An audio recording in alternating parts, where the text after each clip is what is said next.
Welcome back. Now that we have a nice profile icon and a nice drop-down menu, I want to make sure that these things work. So let's work out the sign out functionality in this video and also remove this over here because we don't really need this anymore. Let's get back to our text editor. The first thing we want is we want the on route change function, which we already use in our app, in our sign out over here. And let's change that to sign out. Perfect.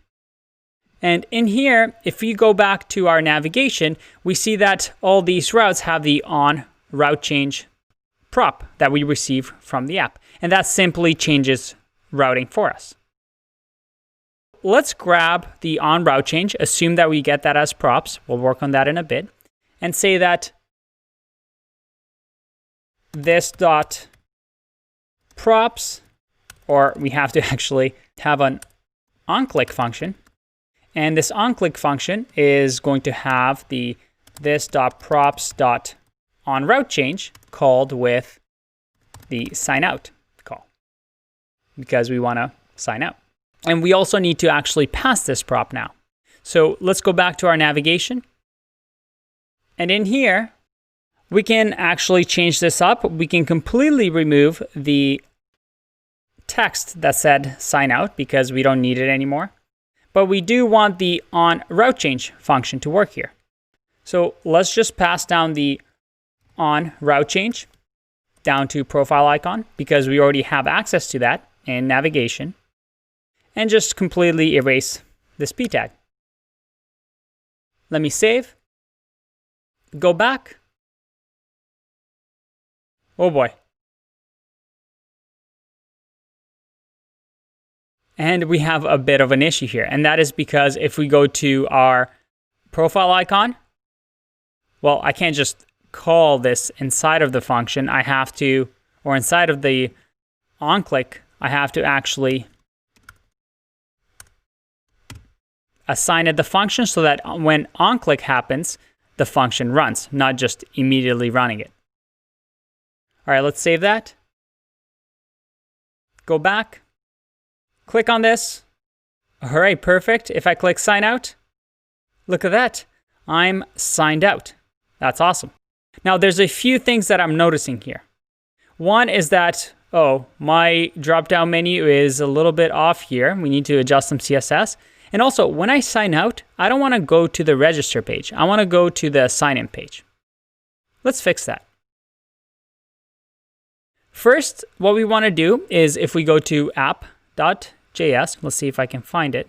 Or if we go to app.js and on route change, if we scroll down, we see that it's a very simple router.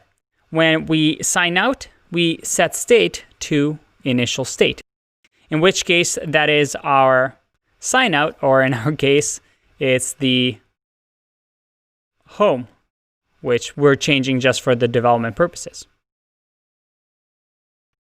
And there's many ways to fix this. First of all, this routing logic could be improved. We see that we actually have the onRoute sign out, which sets state to initial state. And then because it keeps going, it also runs the route to set to whatever route we pass it to. Now, in our case, because we pass it the sign out route, and if we scroll down here, we have the route sign in. And that's what we're checking for. And in that case, we get sign in, otherwise we get register. Well, the logic here is a little bit off. But a quick fix that we might want to do here, we can add extra logic here. So maybe if it's if the route is sign out, we can just go to the sign in page as well. Or we can simply just call return here so that we don't even update the route. We just, as soon as we sign out, get to the initial state, which in our case will be the sign-in page, and this is never going to be called. Let's save and just test this out. I'm going to change the route to what we had before, which was sign in, and I'll change is signed in to false as well. Going back, I will do my a at a.com, and notice that my styling here has changed again because of bootstraps. Again, something that we'll have to fix. I'm signed in. If I click here and sign out, perfect. I'm on the sign in page. All right, you notice here that we have another issue with the form. This is a bit of a tricky one because why is this happening? We've put our styles after Bootstrap. Our tachyons and our index.css is after Bootstrap. But this is a funny thing that's actually happening. And another reason where you want to be careful anything that you import to your project. If I scroll down here, I see that, where is it? Background transparent. Over here, if I scroll down and untoggle it, we see that, oh, look at that. That's now what we want out of our thing. But somebody is calling background transparent with the important class. And if I click here, it looks like this text CSS. Oh, yeah, that's Bootstrap right there. So Bootstrap automatically assigns the important, oh, not place. Let's go back to the inspect element. Bootstrap automatically assigns the important flag, which again overrides all CSS. Where are we? Let's go back to, scroll up, there it is. You see over here, it's not being read, what we have with tachyons, and instead it's being overwritten by the same class in the Bootstrap class. Again, another reason why you want to stick usually with one CSS library, because you never know what they're doing. So let's fix that really, really quickly because I like the black background that we had. And a simple fix that we can do is perhaps for sign in, we can create a new file. We'll call it signin.css. And we can just simply override everything. So let's just call this hover black on hover. And we'll say that this is whenever it's hovering, I want the background color to be black. Now, Bootstrap is still going to override that because it has the important flag. So we can add our own flag here saying important. Now, I'm warning you here, this is just for demonstration purposes, just in case you encounter something like this, which often happens when you mix and match. I personally never like using this. If you're using this, then there's something wrong. Maybe there's better ways of doing it. In our case, maybe instead of using Bootstrap, we can do something else so it doesn't override all our styles, or maybe don't use tachyons and Bootstrap together. But for now, we have this hover black that we can apply to each one of our classes. In our case, we can go to the register or the sign in. And in the sign in, we can just have a class that we add to all our inputs. We have a lot of CSS styles already. Oops, we should copy our CSS style. Let's go with hover black. Add it here. What other inputs do we have? We have this one over here. Let's save. Go back. Oh, what did I miss here? Let's go back. Oh, and that's because we actually need to import our CSS file that we just created.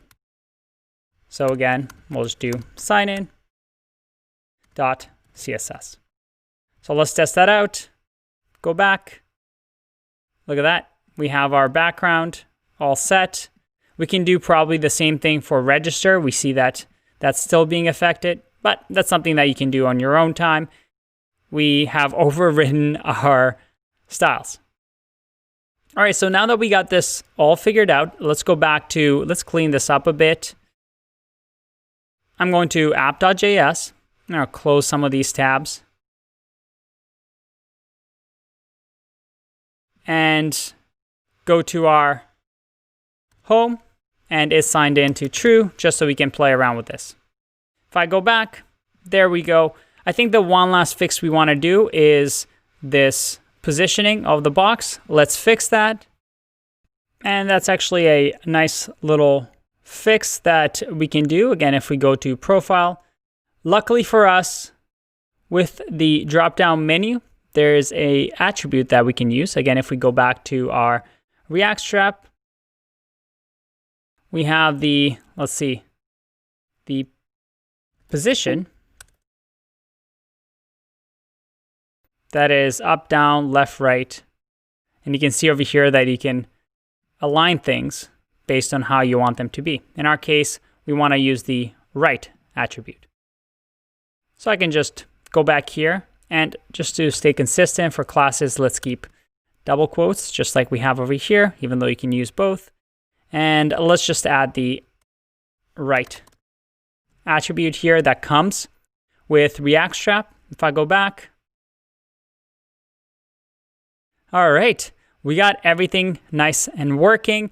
I think it's time for us, because our sign out functionality works, it's time for us to build our profile. That's going to be a fun one. I'll see you in that one. Bye-bye.